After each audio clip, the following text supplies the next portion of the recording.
This is the Multifamily Takeoff Podcast, show number 130. And now, out of San Diego, California, streaming to listeners around the world, this is the Multifamily Takeoff Podcast, where we'll talk all aspects of anything multifamily real estate investing related, as we host a variety of guests who are active in the apartment game. Be sure to follow the show on Instagram at the Multifamily Takeoff. Now, here are your hosts, Mike Ty, Sean DeMartell, and Rich Summers. Welcome in, listeners. Thanks for watching the show and listening to the show again. I'm your host today, Sean DeMartell. Don't got Mike or Rich on the show with me today because they're actually touring a boutique hotel we got under contract in Northern California. You'll probably hear us yapping more about it because it's right on the coast with beach access, things like that. And so far, everything's looking pretty good with that. But I'm excited about today's guest, Hua Wen. She was a great guest. I think is going to provide a ton of value that you guys are going to really like. In particular, if you're new to the industry or trying to co-GP or sponsor your first syndicated multifamily deal, I think this is a great episode for you. We talk a lot about not only how she grew so quickly to over 5,000 units now in just a matter of about 5 years, but more specifically, we talk about a lot about her journey and going through a mentorship program, finding other partners that complemented her skill sets that she then started co-sponsoring deals with. She's co-sponsored on numerous deals in her portfolio. They have over 20 deals now that they've done. So I think that, listening to this episode, this is going to give you a lot of insight on some of the barriers to entry in trying to get into the multifamily space if you're not even aware of them, and why partnering with people that have experience or have a missing piece that you don't have can be so valuable in your journey. So without further ado, let's go ahead and get to the show and let Hua tell you herself, but not without a quick word from our show sponsor. And please don't forget to like, subscribe, all of that stuff to our podcast, because it helps us get seen by more listeners, more viewers on YouTube, all of that stuff. So without further ado, let's get to the show. All right, checking in with our guest today. It's Hua Wen. Welcome to the show. How you doing? I'm great. Thank you for having me, Sean. Yeah, thank you so much for coming on the show. Like we always start, let's just start from the very top here and tell our listeners who don't know anything about you a little bit about, what you do in real estate, and then we'll kind of talk about how you got there. Yeah, so currently my husband and I, we're full-time, we're partners, also life partners and business partners in the real estate syndication space. We started about almost 5 years ago in multifamily. Prior to that, our real estate journey was more buying land and single family Airbnb. Gotcha. And now we predominantly just focus on multifamily syndications. Okay. So can you tell us what your portfolio looks like how many units or assets under management? So we currently have 21 different properties, over 5,300 units. Wow. Yeah, and let me see, 360 million currently assets under management. Mm-hmm. Most of those are within Texas. DFW and Houston is the bulk of our portfolio. And then we have one property out in South Carolina. Okay. So tell me, I'm curious how those initial investments in real estate went, because you kind of dabbled in land, single family, and even Airbnb before going all in on the multifamily. How did those investments play out for you? In particular, even the land, did that end up panning out to be a good investment? So funny enough, our real estate journey actually started in another country instead of here. Oh, yeah. So I traveled to Belize a lot. 7 years ago, I started going to an island there, Ambergris Key, little town called San Pedro. And it started off as a vacation where I kept going back and fell in love with the island. And so I started buying land there and did a couple of real estate field trips to learn the market. And that was pretty much all our money, where we didn't syndicate it. We didn't finance it because the interest rates were so high, and financing over there was going to be a challenge. Mm-hmm. So we parked a lot of cash just buying land. And then with one of the lots of land, it was built right next to a resort. And we actually did do a part syndication into that resort. It was the first branded resort. And so we figured, hey, there's a street right next door. It's still within the resort. We can buy the land. We can build a custom home that'll be a vacation home for us, but also we can Airbnb it when we're not there. Nice. So the land was a long-term play. We knew it wasn't anything for cash flow purposes, no tax advantages or anything like that. But property taxes were very cheap there. I mean, we literally paid 200 a whole year for Wow. our land and properties over there. So it's dirt cheap as far as that. And, so we figured it was a passion project where we were going back and forth. We were going to stay in it. The land was going to be a long-term hold. We bought we bought 3 different parcels, 2 of them beachfront, with the plan of developing once it becomes more popular in that area. So Yeah. those were long-term plays, but that's before we knew before we even knew multifamily and the syndication model on multifamily, because we parked a lot of cash that just kind of sat there and didn't Yeah. return capital for us. Gotcha. So let's start talking about the multifamily part then. What was it that triggered you guys to transition and start in the syndication multifamily business? So once we started learning, it was just a matter of lots of meetups and bigger pockets and just understanding different avenues of real estate, because we were just trying to figure out what's our sweet spot where we weren't parking so much of our own money and we weren't doing as much work, because the whole reason we went into real estate was to buy back our time. I mean, Right. we're both eye doctors. We have 2 private practices. And so when my daughter was born, that was the whole reason we pivoted into real estate. And so when we learned and we went to different programs where they were teaching multifamily syndications. And so we joined a mentoring program.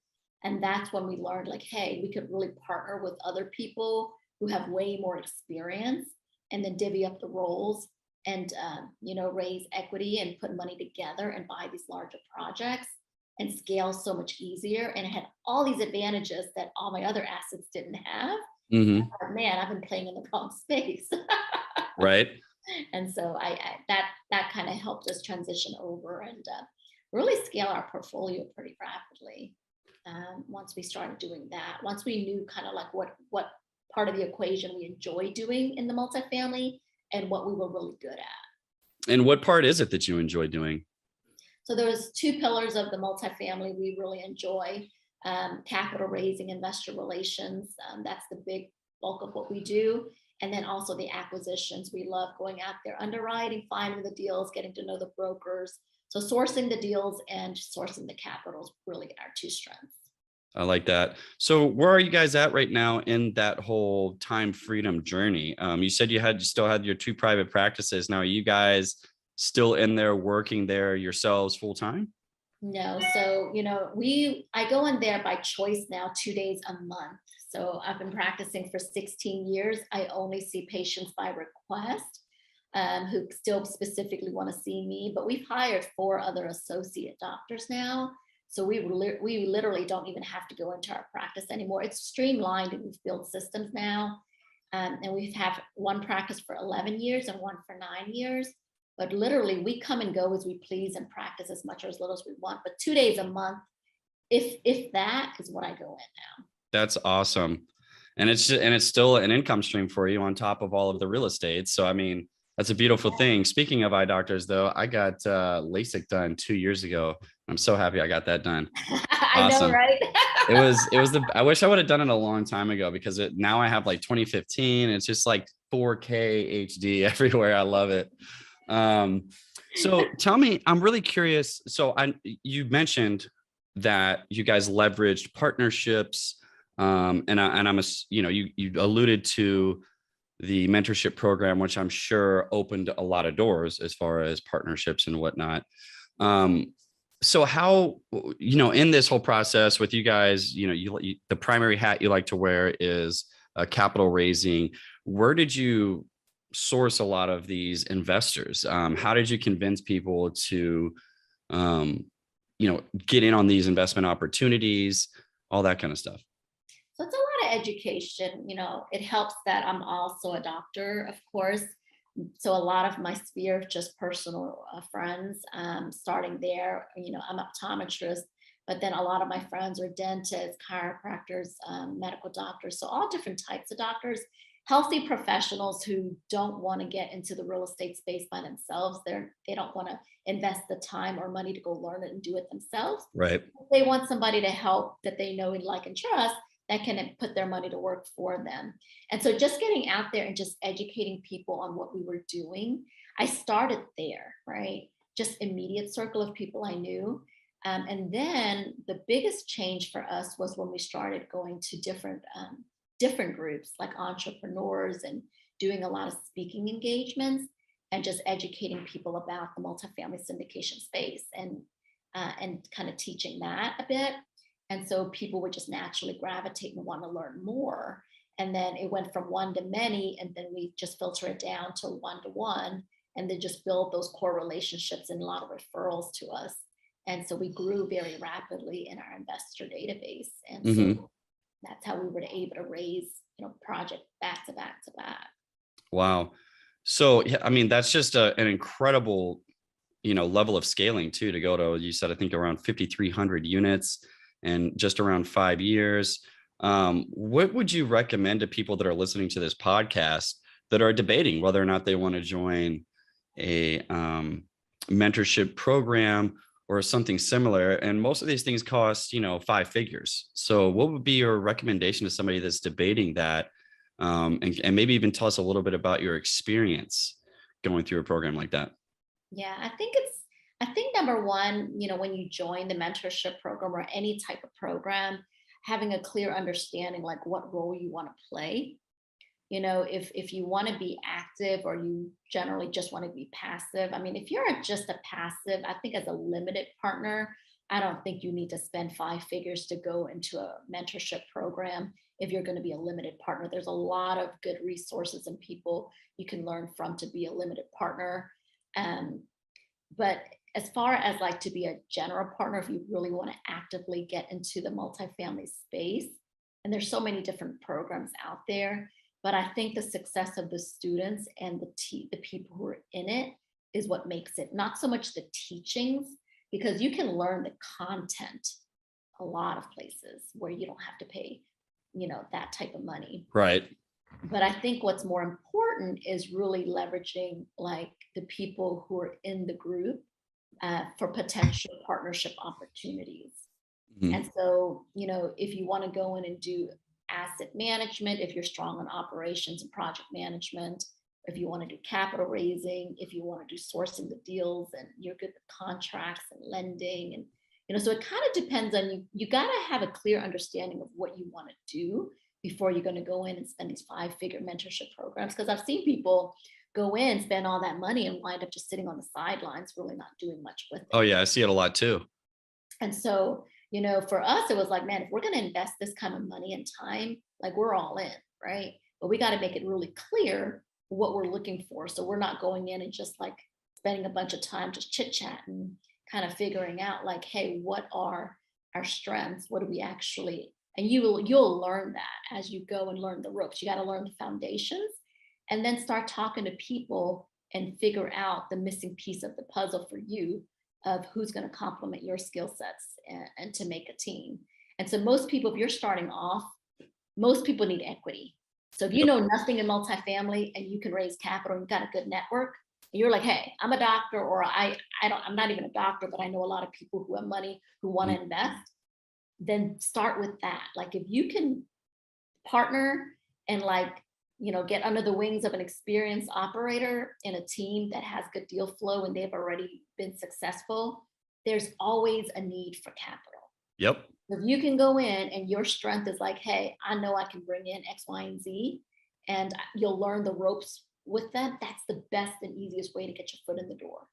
And the mentorship programs, if you find the right people in the ecosystem, like for me, that was the biggest win, was a lot of my partnership opportunities were because of the ecosystem through the mentorship program. And how long ago were you a part of that mentorship program? 4.5 years ago. Okay. So right after that is when you guys started to see the rapid increase in acquisitions and really growing your portfolio, huh? Yeah. The partnership opportunities and a lot of the learning, and I do a lot of masterminds. smaller, intimate groups where you really focus on, and just hang around people who are doing things. They always say, like, hang around people who are already successfully doing what you want to do. And so if you can get in a mastermind, like that was the next level up from the personal mentoring, was like, hey, if I can mastermind with the people who are hitting these big numbers and doing what I want to do and just pick their brain or partner with them, man, that's the way to scale. And that's what we did. Oh, yeah. That's what we did. We just masterminded with people who were already in that space doing what we wanted to do, and leverage their resources, leverage their skills. And we just focused and honed in on what we were really good at and figure out what did they need. How can we add value to them? And out of all of these units that you're a GP on, are most of these with the same group that you co-GP'd, or have you done various partnerships? Some of them are the same and some of them are various. So it's not all of them the same. Mm-hmm. So right now we have nine general partnerships, and we're working on our 10th one right now, actually. And 3 of them are the exact same. It was just another partner. It was another husband and wife team. And all the other ones are slightly different people. But they're all part of all of our projects have been people we knew through the ecosystem that we've known for a few years. That's amazing. So tell us a little bit about your experience right now in the market, because that's been a hot topic. Interest rates rising, the competition has been fierce nonstop over the past couple of years. Have you guys done many acquisitions this year or even, recently, despite the environment?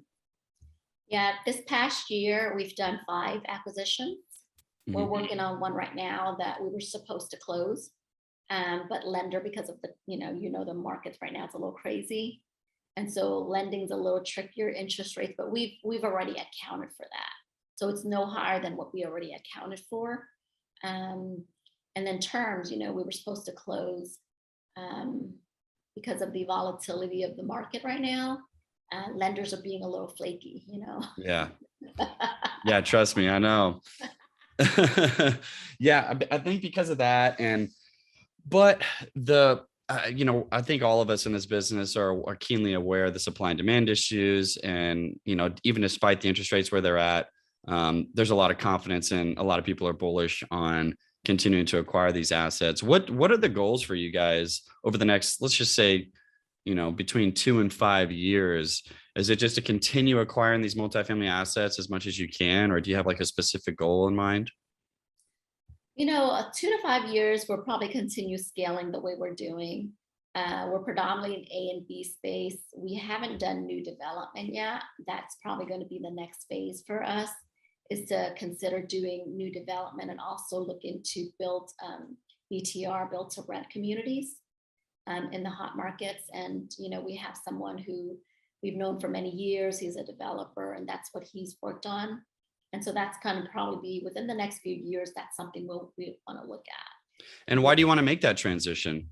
We're going to still stick with multifamily, Mm-hmm. but to also have that opportunity if the cost is right and they can buy the land right, and if we're able to, for cost basis and things, it's also a rent model, and we can refi out and have like infinite returns in a model where we're going to hold longer instead of doing a 3 to 5 year hold traditionally like we do with multifamily.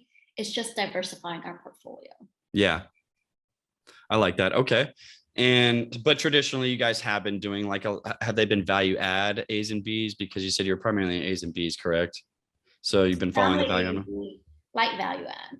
So very light value add opportunities. We don't do any heavy value add. Prime markets are predominantly what we're looking at, 250 and up, A and B prime markets. But they have to still have a value add component where we're buying it lower cost per door. Rents are still lower than market comparables, and but all the rent, obviously, because the market's been so hot, has been outperforming. Mm-hmm. But I'd like to talk a little bit more too about your partnerships, because I think that's one of the unique things that that you bring. And a lot of people out there listening to the show are people they're maybe newbies, or they're just getting into the space. Partnering is obviously something that's basically a necessity for them if they want to start these big syndications. So when it comes to that, how did you approach even bringing up a potential co-GP partnership with some of the groups that you have partnered with?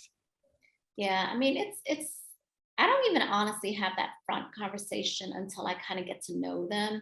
And so I passively invested that first whole year. I didn't even attempt to co-GP. Oh, okay. I did 8 limited partner. Um, so passively invested strategically with people that I wanted to co-GP with. Okay. I wanted to see how they did business, how they communicated, how their systems were. And so I was a very active passive investor. And so I started building my database even as a passive investor, attended a bunch of meetups, conferences. I was at all the different events, Mm, all the big names I would attend. But even as a passive investor, I was very in depth in keeping in touch with the co-GP. And so that they got to know me, and so the hope was that I would potentially be able to partner with them. And every single person that I have was a passive investor with, that was on my list of people I wish I could co-GP with, I have co-GP with. wow. So it's just manifestation. It was just like, okay, these Yeah. are the people I want. I really like them. They're good people. They have a good track record. I would love to do business with them. Let me passively invest with them so I can get to know them. And then once, about a year or so passed by, then I would open the conversation, you know, Okay. that's how I would love to, partner. This is what I can do. Da, da, da. So it's just opening that conversation and being clear. But then at that point, they already knew me. Yeah. And that's a great strategy. I mean, like you're not going to partner with somebody right away until you really understand how they do business. And it probably isn't a good idea to do that until you've done, you've really gotten to know them and see how they work. Another question that I'm sure everyone's thinking this listening to this is, what does a typical co-GP setup look like as far as split? Like there's got to be people listening to this thinking like, okay, I think I could raise capital too. I don't have time to do all the asset management. I don't have that experience. What kind of like splits could somebody expect? Like I know it varies, but can you give us some ballpark numbers? Yeah, like you said, it really varies on the project and how big and what roles you're going to play. And if you're coming in and you're strictly raising capital, and obviously you can't get compensated just for raising capital, so you're going to put in some sweat equity. But I would say if you're able to raise capital and you have some net worth and liquidity, where you can leverage that to be on the loan, a Hmm. guarantor, and that will be a resume builder for you also. If you have some liquidity where you can help with some of the earnest money or hard money up front, some of those costs, anything that you can help with addition to that. If you can do some of if you're tech savvy and can help with some of the investor portal stuff, the webinar presentation deck, anything that you can add in addition, of course. But the biggest portion being, of course, raising capital. Some teams it ranges. I mean, some teams might allocate between 30 to 50% for equity for just the capital. And then they kind of divvy it up depending on how much capital you think you can bring in, you know? And so it can be very low if you're only bringing in a million or 500,000 versus if you're going to bring in, say, $3 to $5 million, and depends on what the total raise is. But most teams will kind of carve out 30. I've had it anywhere between 30 to 60% where that portion is for equity, if you're mainly just doing that portion. And then depending on how big of the raise and how much you bring in, then that's kind of estimated about what you should expect. So that's kind of been standard. However, for us, we always wind up doing more than just raising capital. Most teams will need us for net worth and liquidity and the hard money up front. And we do carry a lot of multifamily resume experience, so our track record in helping overlook some of the lending or contracts and things. So kind of a strategic partner too. So we're able to leverage a little bit more, but at the beginning, we're willing to take less just to get our foot in the door. And then after that, you can start negotiating your portion. And once you know your value and your confidence starts to build up, and you know that you can bring in X, Y, and Z of capital or whatnot, and you can play more roles to help the team, then you can negotiate and kind of on the upfront end, maybe ask for more, you know. But like you said, it varies a lot on what the team needs, and you know. But if you're coming in and you're expecting a lot, like if you find a deal and you're going to help raise capital, you're in a different position. If they've already have the deal and they don't really need you, and you know you're a small piece of the pie, you can't really demand and negotiate a lot. Right. You don't have any leverage. You don't have any leverage. I mean, Yeah. you know? So I'm like, it's okay. Like for me at the beginning was like, and I'm like, I would still, it still had to be worth my time. Right. And you're going to do business for 3 to 5 years. You better really like your partner. Yeah, absolutely. I mean, like if you better like them and you better know how they do business, because Absolutely. yeah, otherwise it could be a rough partnership. But I think all of that's all really good, like insight and advice, because so many people listening to this, like I said, so many of our listeners are people trying to get started in this business. So you know, kind of putting that out there for people to understand, I think is definitely really helpful. um But I'll tell you number wise, because sometimes, you know, it's too generic and vague when you're like, well, this percentage from a listener who's new to the space, who may not have any clue. I'll tell you just from my own personal experience. My very first deal that I co-GP'd, I was on the loan. So net worth liquidity, right, was needed. And I raised capital, you know, those were kind of the main roles. Everything else was like, yeah, they pretty much had it. But so I raised about 2.5 million on my very first project. And for that one, for a 5-year hold, my compensation will be about 700,000. And so for me, for a first time deal, getting mhm, that large, because it was a large project, right. you know, if it was a smaller project, you know, percentage wise, the numbers will vary. You know, most people aren't going to get that big a piece of a pie when they first get started. You know, so it kind of depends. But that was really, if I had to put a money number on it, my first deal, that would be my total compensation in the 5-year period would be 700, a little over 700,000. And thank you for sharing that, because so you know, as the listeners are probably dying to like get some of those numbers and understand, okay, what does that mean if I've got like a certain percentage of the GP? Like, what are the possibilities? So that was really nice that you shared that. Um, and you know, nowadays, like now that you've grown and you guys have so many units, are you guys doing any like purchasing any properties just yourselves to having your own personal portfolio on the side? I mean, that's a long term goal down the line where we might buy something just for ourselves. Right now, the things that we own ourselves are just the overseas things. But for us, scalability, because it's so much easier, like the amount of time it takes, because we're not the asset managers, like we have one property that we co asset manage, but everything else, like pretty much after the project is done, there's not a lot of heavy lifting left for us to do. The rest of the team kind of does the operations and the rest of it. So it's more on the front end acquisitions but once the project closes, there's not really a whole lot of work that Jaime and I do, because after that, you know, then we can continue on to our next project. Now, you know, if we wind up doing a project on our own, it would probably have to be a lot smaller, you know, for us to park a lot of our capital. I like the model we're doing. We're doing, you know, now most of them are like 300 unit properties, and we divvy up the work, and it makes it really easy. Like the time commitment, like the whole reason I went into this was to buy back my time, remember? And so I wasn't looking for like, okay, a new career that was going to take up even more of my time. But this has allowed me true time freedom and financial freedom, because my work week, honestly, like my average work week now, combining my optometry and here, if I had to average it out for the month, my work week is probably about 8 hours a week. And so That's the dream.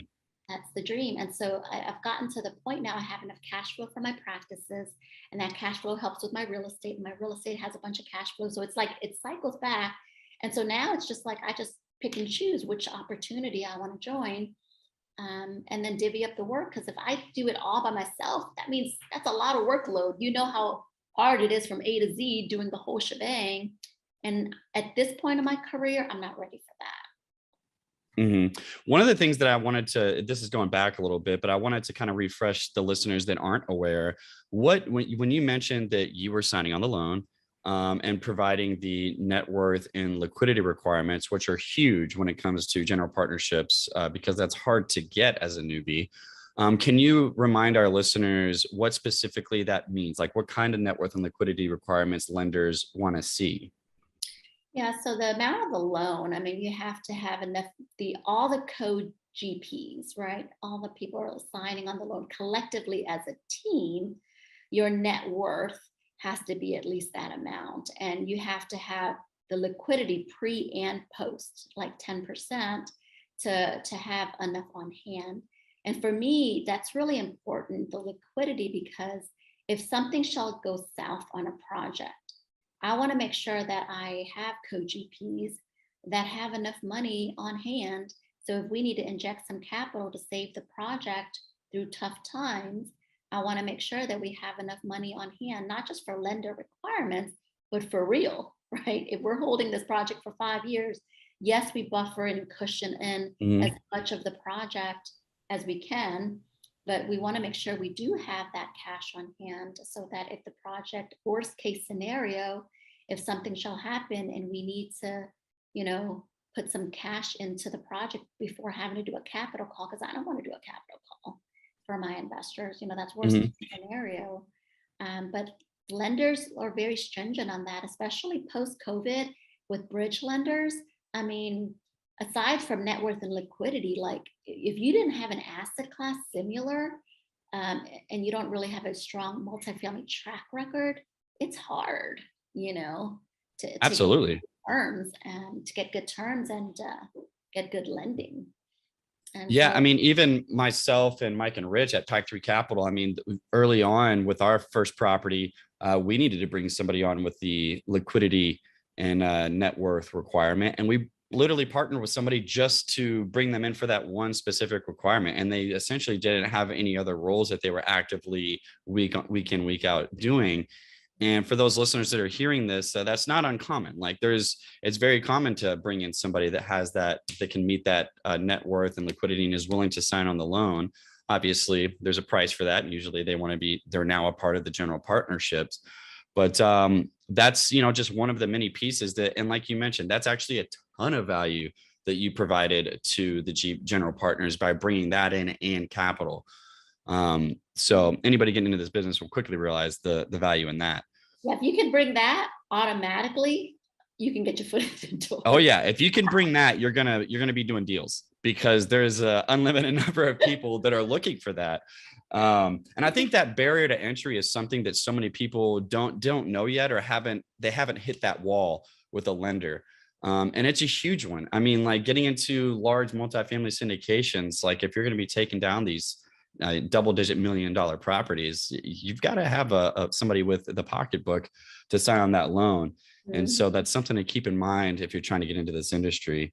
I want to go ahead and go to the last portion of our show, which is where we just ask our guests the same questions, starting with the first one, which is, what's the biggest mistake you've made in real estate investing so far? Biggest mistake I've made was trying to do everything by myself when I first started. When I did start to try to pursue my first GP deal, I did a 56 unit deal in Pasadena, and it was self-managed. I was going to do a JV deal on that, and it was only because I was chasing deals that were in my 100 to 150 was my criteria. And I kept getting the best and final, and I kept losing and losing and losing. And I was like, you know what? I'm going to change markets. I'm going to go smaller. I'm going to just try something different. And I'm going to just JV it and do it by myself. And just shifting from my main focus on what I should have stayed with. Well, I did that, and it wound up being bad timing. And 2020 COVID hit, and then find out I put hard money, and then with all the lending and everything changing, I was like, man, I can't, it won't work anymore now. The interest went up every day. It was going up before we were closing. And then, so it was lessons, hard lessons learned. Well, anyways, I didn't give up on that deal. So I was like, you know what? I told the broker, I was like, I can't buy it at that price and she won't discount it. So I know that because it's too early with COVID. So she's just not going to sell it. So tell her, just take it off the market. If she has another buyer, go ahead and have her sell it. But if not, then I want to see if the market settles down and I'll go back to it. So I worked on this 56 unit project for like literally, she came back to me because she never was able to sell it. I went back onto it. Well, anyways, I lost hard money on it. Okay. So my first project I tried to pursue on my own, I lost hard money. And I'm sure that was a big chunk of change. Yeah, well, at that time, at least it was a $4 million deal. And she gave me half of it back. We at least, that's nice. That. So that was nice. And, but anyways, it was just one of those things, trying to do it. And I didn't leverage someone to do it the way that I said I was going to do it. I should have just stuck with my game plan. And then I was like, okay, scratch that. I'm going to go back to what I said I was going to do, leverage an experienced team, get my foot in the door, learn that way. And then that's where it scaled. But trying to do it all on my own, or like, you know what, maybe I can do it all on my own and, just do a couple of other partners. And I know people who've done that successfully, and that's fine. My personal mistake, that I lost money on that one. Yeah. And all the people that I know that have scaled to these great heights in this business have not done it all alone. And it reminds me of that book, Who Not How. Great book for any listeners that haven't read that book yet. But determining like who can help you reach your goals instead of how you can just do it yourself. And I think that you hit that crossroads, and now here you are with over 5,300 units, as opposed to, you went from there to where you are now, and you did it very, very quickly. So extremely impressive. It was just for an accolade of saying my first deal. I just wanted a first deal so bad. You wanted to be able to say, and maybe, there's also a lot of weight that'll carry with investors and things like that. So I can totally understand why you would want to do that. Yeah. What if you could go back and tell your 25-year-old self one piece of advice, what would it be? Invest earlier. Right. I feel like everyone should just say that. Invest in real estate earlier. Yeah. But syndicate multifamily earlier. Because imagine where you'd be now if you would have started at 25, right? It would be insane. 25, if I would have done multifamily syndications, that would have been insane. Yeah. But also my level of confidence. I just was so complacent and comfortable with just knowing, and being doctors. Doctors are some of the hardest, just kind of comfort zone. It's like everything else is like too scary. It's too risky. It's so funny that you would think that with all the volatility of the stock market, right? Doctors, because it's familiar. And so familiarity leads to a certain level of comfort. And so that's where I was. Anything else was like, oh, it's a scam, or I wasn't open to it. So I think I would have told my 25-year-old self to be more open-minded and to continue learning, to continue self and financial education, because they don't teach you that in school. They don't. They don't. And so I wish my 25-year-old self would have done that earlier, read the books, gotten to different communities, learn more what was out there, I love that. And you're totally right. Like they don't teach all that stuff in school, and you just go with what everyone else is doing. Everyone from the moment you're in high school all the way to an adult is talking about maxing out their 401ks and then investing some extra in their own stocks and stuff like that. And they're not only fearful of, maybe doing like the multifamily stuff because it's something they don't know, but also because like they're so used to hearing about stock market single digit returns and some people getting lucky and killing it, that when you tell them 20% average annual return over 5 years, some people are like, whoa, I don't know about that. Too good to be true. Yeah, too good to be true. And you're like, it's happening every day right now. So totally get that. Next question. There's only 2 questions left. How would you recommend others to obtain the knowledge needed to get started and take off in their real estate investing? Educate, educate, educate. not just educate, but you got to get like, you have to take action. Like a lot of people go to a bunch of seminars and just read a bunch of books and listen to a bunch of podcasts, and they just don't do anything with it. And so you do have to have trustworthy people that are doing it successfully. That I think if you can at least just have a few of those in your circle, that would be good. If you can get a coach around, I'm big into investing in self-education and in yourself and learning the ropes in the right ecosystem or in the right people. And so you have to, I think live for me is more valuable. Obviously, starting with, anywhere you can, virtual is great. A virtual community to me is live enough. Like that's more valuable than just reading a book. Absolutely. So what we're doing right now and listening into things like this is very valuable, right? Because you hear real life people, like average Joes who are just you and me, and like we're real people getting and doing these things, right? And so I think just being open to learning and growing, and just read and learn and go to events, meet people. Don't be afraid to ask questions and learn. And go directly to the source. If you know somebody who's doing something, just go and ask them. They're all people. They all started somewhere. Trust me, the most well-known people who are doing or killing it in the field started off with something. They started off not knowing anything in the industry. Exactly. And the biggest teacher you're going to have is going out and taking action and doing things yourself. I mean, I am one of those people that was obsessed with every podcast I could get my hands on, reading every book that was mentioned on a podcast or that I could Google, conferences, meetups, all of that. And I still learned more, probably more with my first deal, which was a 32 unit with my partners, than I could have ever learned reading more books. At the end of the day, you're going to make mistakes. You got to just start taking action. And I think obviously the education portion is huge. And a lot of that education stuff does cost money. But you're investing in yourself if you're going to actually take the action. I spent, I'll tell everybody, I spent $78,000 on, or about $70,000 on education, mentorship, things like that. And I have made that many, many, many times over in my returns by doing that, and then partnering with those people and things like that. So I think you got to look at it as an investment. But you nailed it, Sean. Honestly, the best education is just doing your first deal. Yeah, you just got to do it and not be afraid to make mistakes, because I promise you will. I don't think it's really possible for you to go out there and do your first deal and not make a single mistake. You will. And just accept it. And that's the growth path.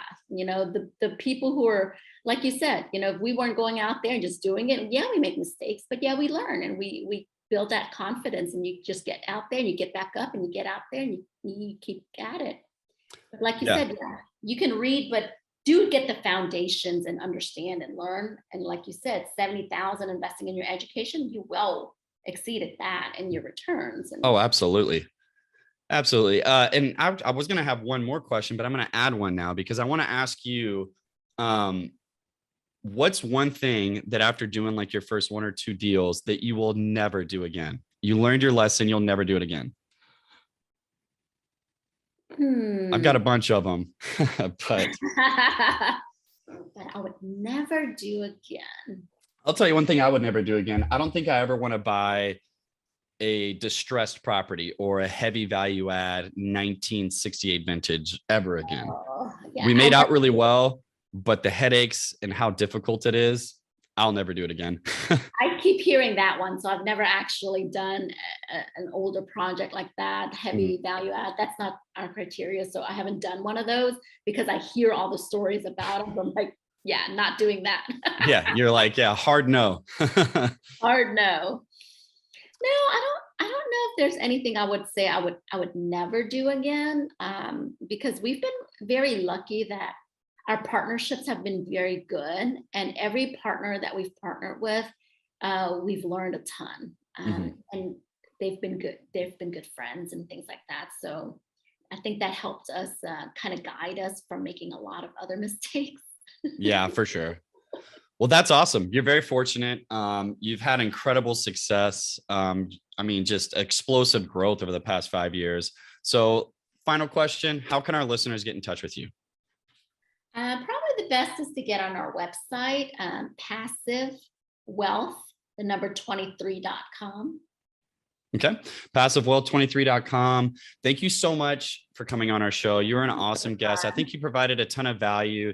And in particular, I think a lot of people listening, you probably inspired them to go take some action on partnering and education and things like that. I think you had a great story around all of that. So on behalf of myself, my partners, Mike and Rich, and our whole team, thank you so much for coming on the show. Thank all you listeners for listening, and we'll catch you on the next episode. Thank you. Thank you for listening to the Multifamily Takeoff Podcast. For more information regarding anything multifamily real estate investing related, or if you would like to subscribe to our weekly newsletter, visit themultifamilytakeoff.com and be sure to follow the show on Instagram at the Multifamily Takeoff. See you next week.